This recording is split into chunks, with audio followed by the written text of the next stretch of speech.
Don't forget to like, comment, subscribe, and hit the notification bell for any upcoming videos. Now let's get started. Hey cousins, did you know that the civil rights movement wasn't just about marching in the streets? It was also about making real money moves. That's right.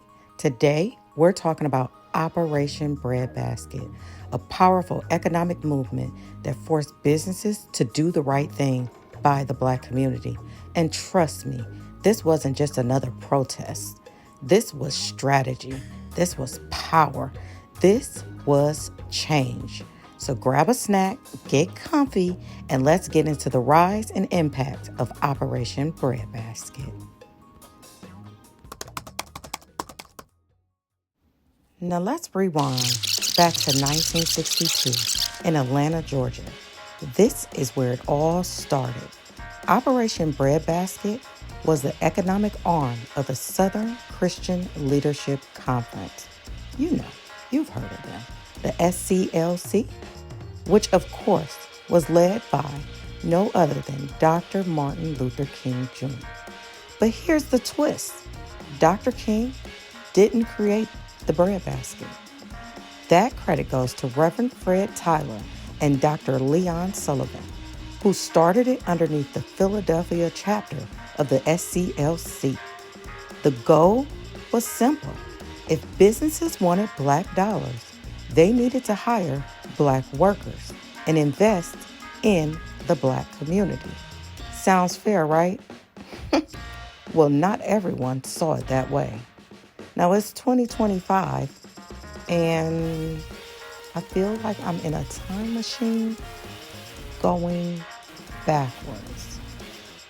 If you're in the U.S. or you follow U.S. news, you know exactly what I'm talking about. My algorithm is telling me that you're watching, but you're not subscribing. Quit treating me like the cousin you don't like. Subscribe and share. Now, Operation Breadbasket wasn't just some local thing. It quickly expanded underneath the leadership of Reverend Jesse Jackson in Chicago by 1966. And let me tell you, Jesse Jackson turned this into a whole movement all on its own. Here's how it worked. Step 1, research which businesses benefited from Black consumers, but weren't giving back to Black people's jobs or contracts. Step 2, confront those businesses with a demand. Hire Black workers, support Black businesses, or face economic consequences. And then step 3, if they didn't comply, boycotts were organized to hit them where it hurt, the wallet. This wasn't just talk. It was effective.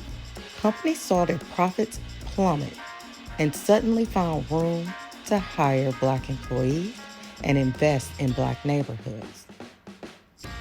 Operation Breadbasket held weekly meetings that felt like church services filled with speeches, music, and motivation to keep the community engaged. And people showed up. We're talking thousands of folks ready to demand economic justice. Now, I'm doing Operation Breadbasket because we're back in the same place today. Target, Sam's Club, Disney, Amazon, all these companies roll back DEI. And yes, I can do a video breaking down who really benefited more from DEI, but the point is that now DEI is being associated with Blacks. You've heard Black jobs. That's why I'm doing a breakdown on Operation Breadbasket, because I want to show you guys that history repeats itself. That's why it's important to learn it. So, how was the movement funded, you ask? Well, it was funded by the people. Donations, churches, contributions, and fundraising events helped keep Operation Breadbasket going. Plus, the impact of the boycotts themselves brought in economic leverage, because once businesses did agree to the demands, they became supporters of the movement. And it worked. Companies had never hired Black employees, started hiring them. Black-owned businesses started getting major contracts, and cities across America, Chicago, Los Angeles, Cleveland, and more, saw breadbasket chapters popping up, demanding economic justice.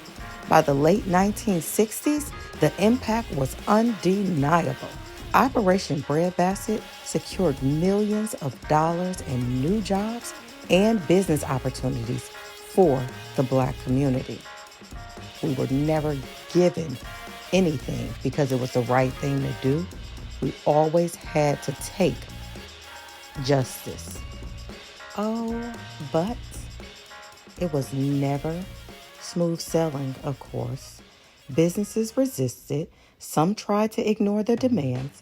Others straight up refused. And when Black communities organized boycotts, the pushback was real. Some protesters faced threats. Some businesses even tried to retaliate by raising prices in Black neighborhoods only while keeping them lower elsewhere. But the movement stood firm, and in many cases, it forced policy changes that made hiring discrimination a real legal problem for those companies. So let's talk about why this matters so much. Now let's put this in perspective, okay? The civil rights movement is often remembered for marches, speeches, and sit-ins, and those were powerful. But Operation Breadbasket showed that economic power was just as important. It proved that where we spend our money matters. It showed that Black dollars have power, and that's a lesson that still applies today. We saw it with Target. They're now apologizing and trying to reinstate DEI because they lost billions. It's only been what, a month? In fact, Operation Breadbasket's impact laid the groundwork for future economic justice movements, including the Rainbow Push Coalition, which Jesse Jackson founded after Operation Breadbasket dissolved in the 1970s. The story of Operation Breadbasket, one of the most powerful yet underrated movements of the civil rights era. But before we go, we have to take a moment to say thank you to Operation Breadbasket. Thank you, thank you, thank you to the leaders, the organizers, the boycotters, and every single person who stood in those meetings, who marched, who demanded better. They didn't just fight for themselves. They fought for us. They fought for themselves, but they fought for my future, your future, and our future's future. Because of their work, Black people gained access to jobs, contracts, and economic opportunities that once seemed impossible. They proved that our money has power, that unity is strength, and that when we demand what we deserve, we win. You hear me? When we demand what we deserve, we win. And cousins, let's be for real. This fight is far from over. But when you feel disgraced, when you feel discouraged, when the world tries to make you think that change is impossible, remember this. Our ancestors already proved that it is. We are their legacy. We stand on the shoulders of giants, actual giants. So let's take that strength, that wisdom, and that power and keep pushing forward. Thank you to Operation Breadbasket. Thank you to every freedom fighter who paved the way.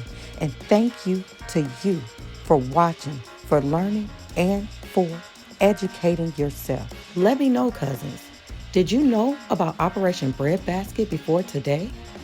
Until next time, cousins, stay empowered, stay educated, and keep making history. We got this. Our time is now. Hey, cousins! Don't forget, Friday, February 28th, 2025, we're doing a complete blackout. That means no shopping whatsoever, no spending money whatsoever. So whatever you need to get, your gas, your groceries, food, please buy it on the 27th, not the 28th. We're going to show them why our black dollar matters. Bye, cousins. My algorithm is telling me that you're watching, but you're not subscribing. Quit treating me like the cousin you don't like. Subscribe and share. Don't forget to like, comment, subscribe, and hit the notification bell for any upcoming videos. Bye, cousins.